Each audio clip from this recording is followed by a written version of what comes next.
আমরা প্রায় 6 মাসের একটু বেশি হয়েছে। এই 6 মাসে, বিগত 6 মাসে রূপালী ব্যাংকের ব্যাংকিং বিষয়ক বিভিন্ন ইন্ডিকেটরে আমাদের উন্নতি হয়েছে।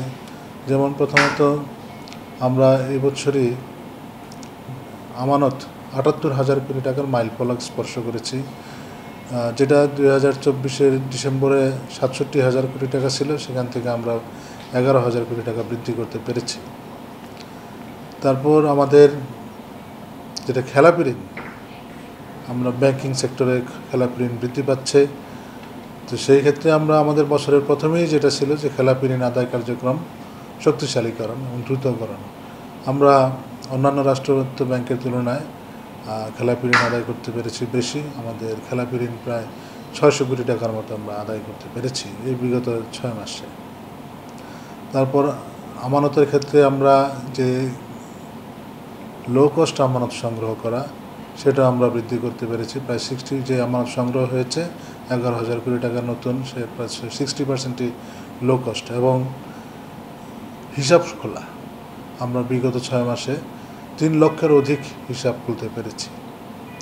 তারপর রেমিটেন্স প্রবাহ, যেটা বিগত 6 মাসে 2025-এর বিগত 6 মাসে প্রায় 9,536 কোটি টাকা আমরা ফরেন রেমিটেন্স পেয়েছি, যেটা সব মানে রূপালী ব্যাংকের হিসাবে সবচেয়ে বেশি 6 মাসের তুলনায়। 6 মাসে এরকম সংগ্রহ আর বিগত সময় কখনো হয়নি, যেটা 2024-এও ছিল 6,366 কোটি টাকা।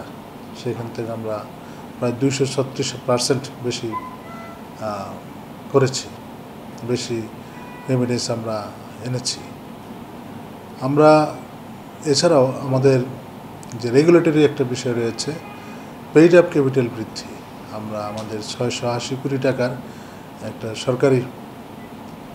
সরকারের কাছ থেকে অর্থ মন্ত্রণালয় থেকে পেইড আপ ক্যাপিটাল পেয়েছি।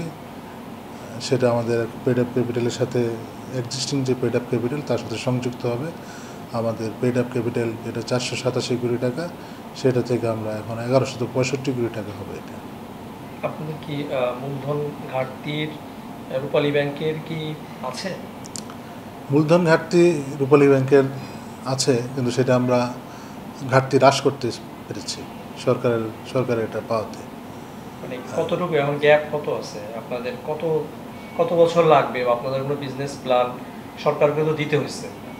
হ্যাঁ, বিজনেস প্ল্যান আমরা সরকারের কাছে দিয়েছি।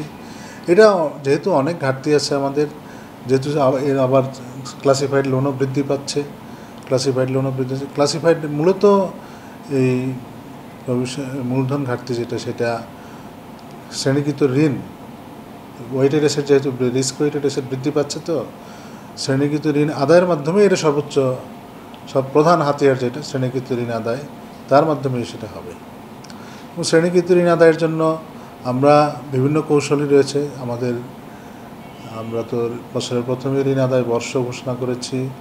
এছাড়া সরকারের এবং আমরা নিজেরা ব্যাংকের কর্মকর্তাগণ সবার মধ্যে আমরা শ্রেণীকৃত ঋণ আদায়ের জন্য টার্গেট বেঁধে দিয়েছি পদবি অনুযায়ী। এছাড়াও বাংলাদেশ ব্যাংকের যে সহায়তা নীতি, ঋণ সহায়তা নীতি, তার আলোকেও বিভিন্ন প্রস্তাব, আমাদের প্রায় 50টা প্রস্তাব আছে। এর মাধ্যমে আমরা শ্রেণীকৃত ঋণ হ্রাস করতে পারব। তখন আমাদের মূলধন ঘাটতি সেই ঘাটতিটা হ্রাস পেয়ে যাবে। এমনি ফিগারটা যদি বলেন আপনি, আপনাদের ঘাটতির পরিমাণটা কত? আমাদের ঘাটতির পরিমাণ প্রায় 16,000 কোটি টাকা। 16,000 কোটি টাকার কিছু বেশি আছে, 16,237 কোটি টাকার মতো।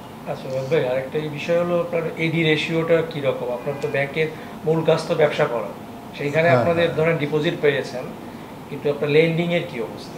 লেন্ডিং আমাদের যে এডি রেশিওটা, এটা একটা স্ট্যান্ডার্ড পজিশনে রয়েছে।